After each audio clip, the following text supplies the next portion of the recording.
Modern Love excerpt.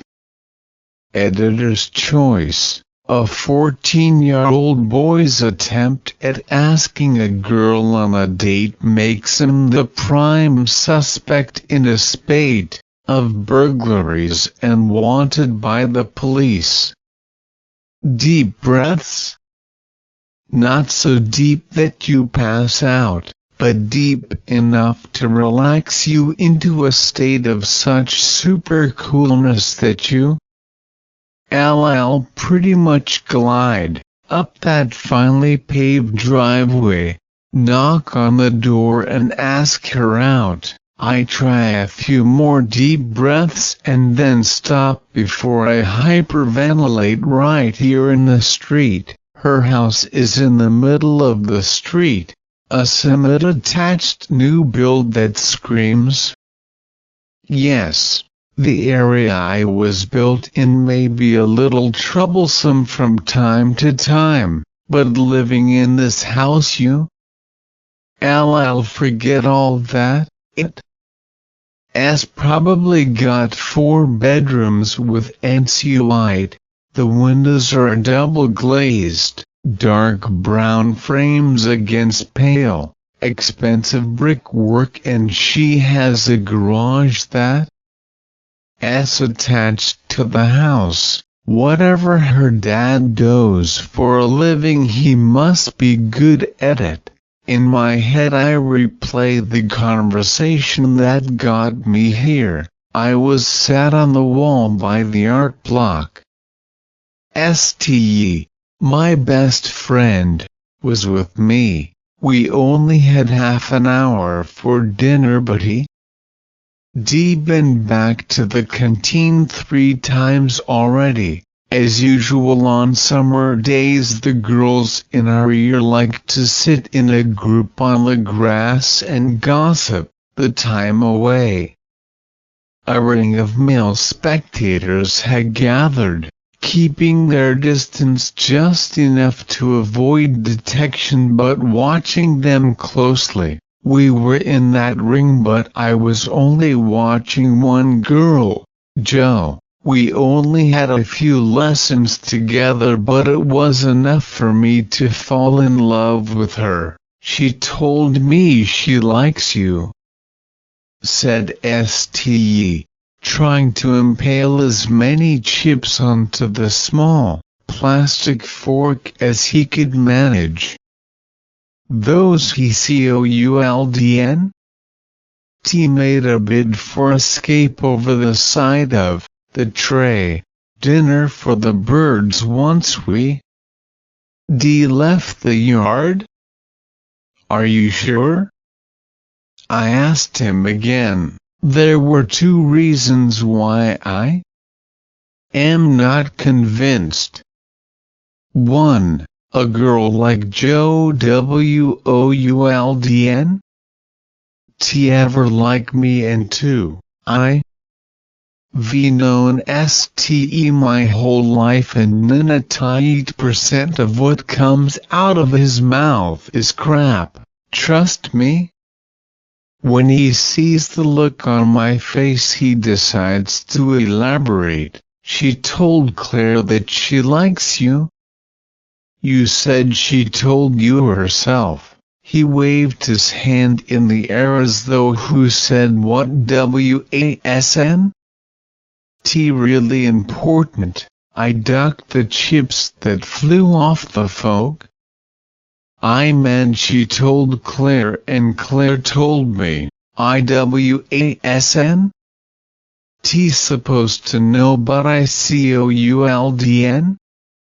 Keep that from you. As he fills his mouth with more chips, I try to weigh up what's worse, the girl of my dreams fancying me or her best friend?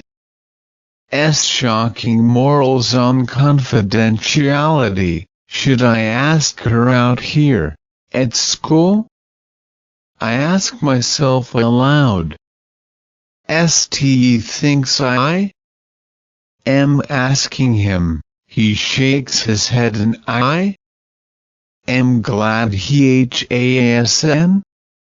T tried to talk with food in his mouth. Eventually he swallows it. S like a snake swallowing a goat. Go round to her house after school and ask her, he says, as if he does this kind of thing all the time. I know he doesn't. T since he has the same luck as I do with girls, I try for the gate and it stuck. The bloody thing won. T open.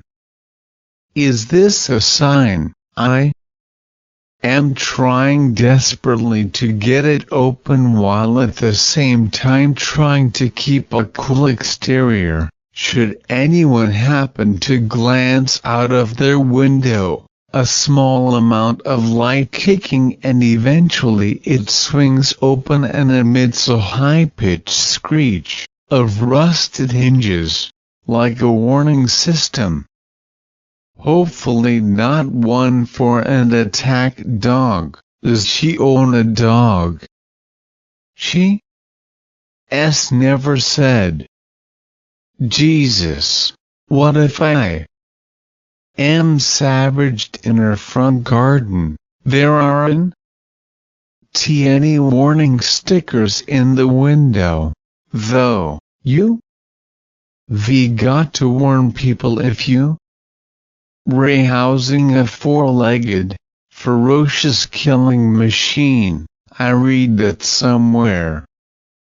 I am purposely dawdling now, admiring plants that I'll never know the names of, following the intricate pattern of the crazy paving. The closer I get to the house, the harder it will be to ask her. If I continue to panic this much, my brain will surely seize.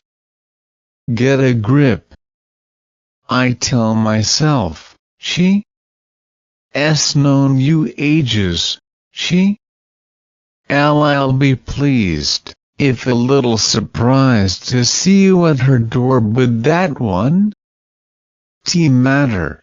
Once you ask her and she says yes, then you cracked it. You can crack a few jokes and stride off into the sunset, leaving her breathless at the front door, unable to contain her excitement at your date the following night.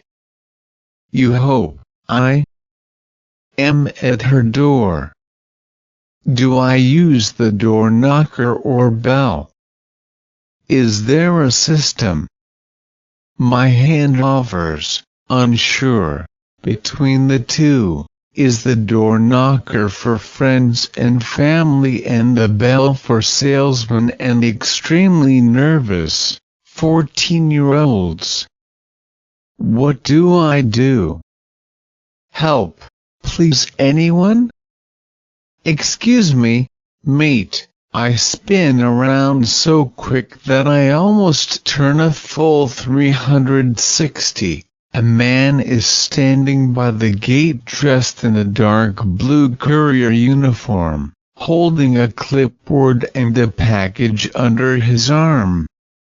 I didn't even hear his van pull up. He looks about 30, unshaven and quite tough. Like an effort from Crime Watch?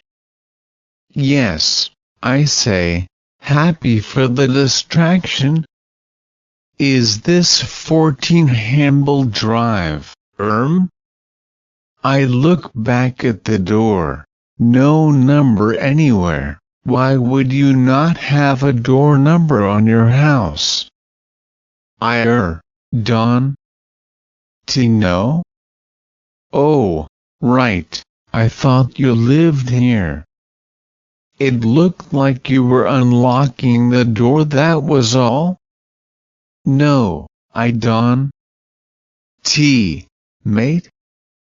Will he ask her for me? he can knock on the door and just tell Joe there.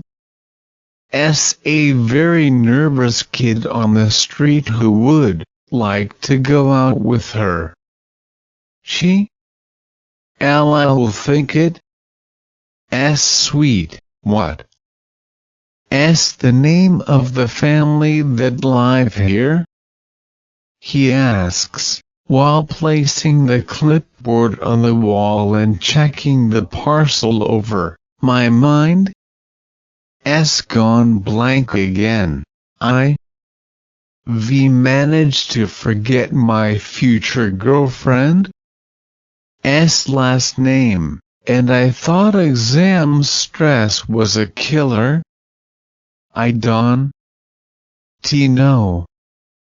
I tell him, weakly, are you a friend or relative?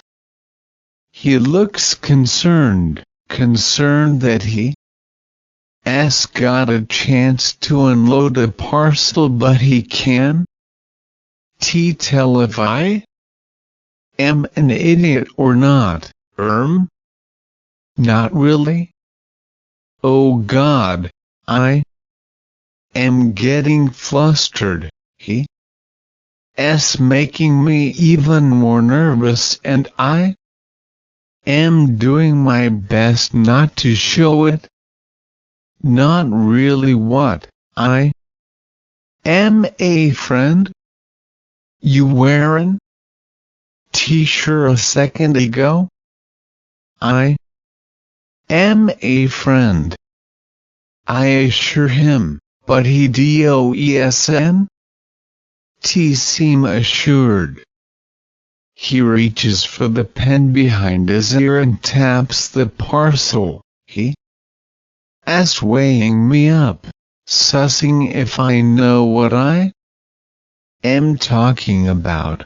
It won be long before he realizes I don't a friend of whom?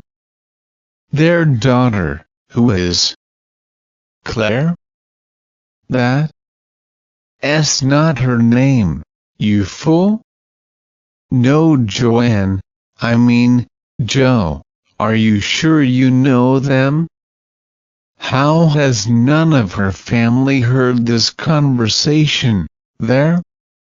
A man getting ever more incensed by a pointless conversation with a schoolboy in their garden, and so far not one person has ventured outside to investigate. The courier not keen on going anywhere because he now resting on the wall by the gate. Maybe I could reason with him, explain the situation to him, and he might understand. He might have been an idiotic 14-year-old once.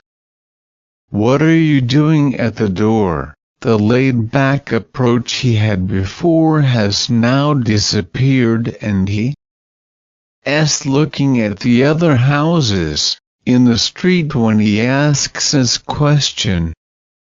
He thinks I am up to no good, like her father will. I was going to knock. You looked like you were fiddling with the lock. I am expected. I lie. None of her family will back that story up if it comes down to me having to prove it. The courier knows this. Well, knock then. Why? I tried to stall, but he knows what I am doing. Because you, Ray, expected? No. I tell him straight, I knew it. He says. He begins to rub his chin while he thinks what he could do with me. There? As a sound of a door unlocking and Joe's next door neighbor sticks his head out. I can tell he's going to be a problem. He looks like he should be in magazines, selling life insurance or stair lifts. 80 with gray hair and mustache, military look about him. The sort of person who sees nothing but bad news with anyone under the age of 30. What's going on? He asks, straining at the neck like a tortoise. I've come to deliver this parcel and I've found this kid acting suspiciously by the front door. The courier tells him, instantly creating 2 against 1. He was acting suspiciously by the front garden, earlier. How? I ask, tone a few octaves too high. He? As outraged V questioned him. You were stood looking at the house for 10 minutes. He says, stepping out into his garden. He's dressed in trousers, shirt and tie of neck jumper. I almost expect war medals as well.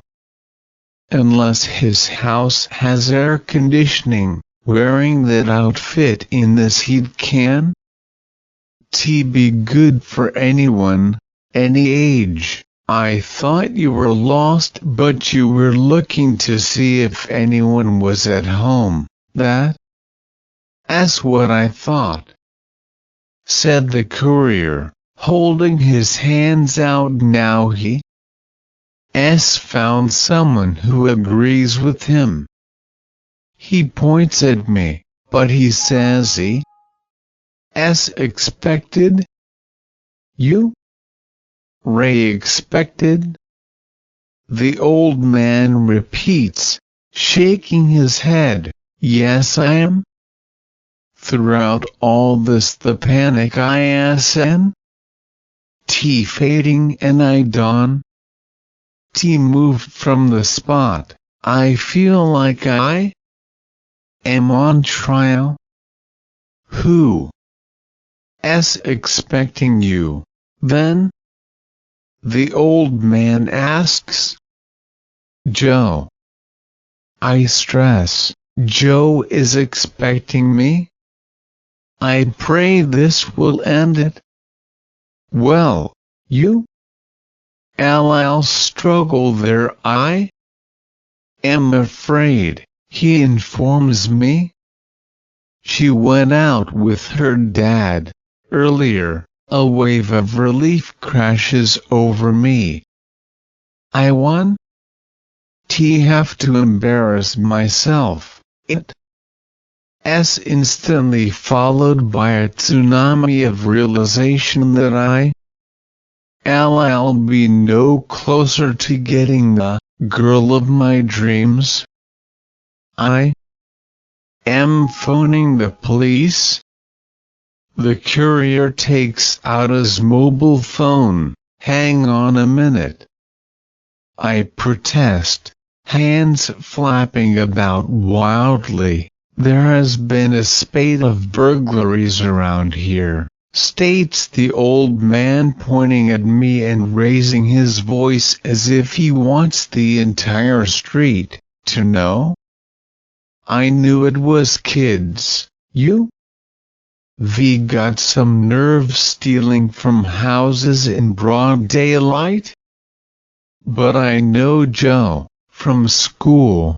That's probably how you found out the house was empty, says the courier, as if he just solved a mystery on Scooby-Doo. He puts the phone to his ear. Yeah, police, I want to report an attempted burglary. I am not a bloody burglar, I shout. The old man has shuffled over to the fence in his slippers. getting very excited at the prospect of me being arrested for something I haven't done. I'll tell you what I'll do. He says to me, Margot saw someone the other day in Mrs. Higginbotham's garden. I'll be able to say whether it was you or not. She? What number? This house? The courier asks the old man. He's still doesn't know if he's at the right address? 14. Hamble Drive.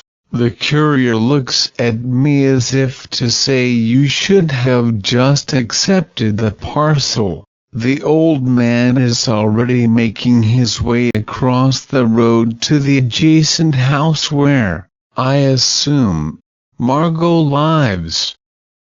He knocks on the door and an old lady, about his age, greets him. They spend a few minutes having a hushed conversation.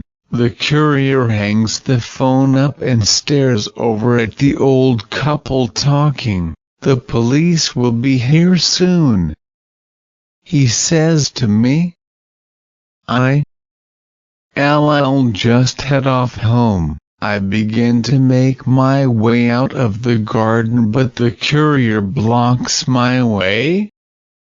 Too late, mate. You can't sneak your way out of this. The old man has obviously asked Margot, but she's struggling because she's pointing at a tree. He moves her arm in my direction and she nods wildly. What can only be described as a sprint for an 80-year-old brings him back across the road, shaking with either excitement or illness. Hard to say which. She says it. Him, he says. She's 100% sure. She says you were trying to get into Mrs. Higginbotham's shed, probably trying to steal her lawnmower and sell it for drugs. I am not on drugs, I protest. The courier laughs. At least someone is finding humor in all this. You all are, says the old man. You probably have a knife, as well. You could put any kid in this spot and that old woman would say that. Who she saw in the garden. Horrified the old man. Are you calling Margot a liar? I think he is, says the courier, enjoying himself until the police arrive. It's not long before I can hear a car, and judging by the curtain twitching from every house on the street I know it's the police without having to look around. It's just my luck to get a policeman eager to break the world record for the fastest response to crime in progress. I am sure the courier has phoned him directly. All I wanted to do was ask Joe out. Why is everything I ever do marred by unrelenting problems? Nothing ever seems to go right for me. Will this continue into my late teens, early 20s? The police car pulls up in front of the courier's van and I can see eager heads bobbing about in gardens down the street. A father has even put his child on his shoulders to watch the teenager get arrested. They probably start chanting for me to be tasered. I am going to be arrested for a crime I didn't commit. Maybe Joe will hear about this in school on Monday and she rushed to see me in court before I am sentenced. Maybe not. The policeman unfolds himself from the car and begins to walk his 6'6" frame over to Joe's garden. He is the same age as the courier and looks like he'd be better suited to smashing down the doors of suspected drug dealers, or chasing riders with a shield and bat. The courier has left his post hoping to meet the policeman and give his version of events before I get the chance. The old man also has his back to me. Would that DOESN stop him pointing at me? I decide, against better judgment, to make a run for it. It's difficult to know who shouted first, the old man, the courier or the policeman. As I jump the front gate I can hear all three at once. And as I frantically run in the direction that has the least spectators, I realize that the courier and the policeman are giving chase. Whatever story the courier told him must have done the job, because the look on the policeman's face tells me I am in deep trouble if he catches me. I've never been a keen runner, but I have found that when pushed it can change. I look on this whole episode as an argument for why we need email and social networking sites, rather than face-to-face communication. I know all this could been avoided by simply sending a text message to her, but I thought maybe knocking on her door might add to the romance. I am still thinking about this as I take the next turn off the street, and a car hits me, or maybe I hit the car. Both seem plausible, as the car was going under the speed limit and I was trying to break the speed limit when we connected. There's a scream and I glance up to see a man, early 40s, his face as white as chalk, sat behind the wheel and doing his best to comprehend that he just hit a child with his car. I am surprised to see Joe in the passenger seat, hands over her mouth in shock. I smile at her as I slowly begin to slide off the bonnet and onto the road. The courier and the policeman have caught me up and are trying to help me. I tried to count how many organs have ruptured, being careful not to confuse whining with internal hemorrhaging, but the way this morning is going, IWOULDN roll out a slow and painful death. Joe climbs out of the car and kneels down beside me. She is crying and gathers my head, still attached to my body, in her arms. She's been riding horses. There's a strong smell of manure. Her long blonde hair falls across her face and she looks gorgeous, if a little puffy-eyed. She strokes my forehead and tells me it will be alright, and that I am not to worry. Her dad hitting me meant not only was there no objection to me taking Joe out on a date, but I also got to pick the film. She still flatly denies there was any crying or head holding. She claims she stayed in the car until the ambulance arrived. I like my version better. Thank you.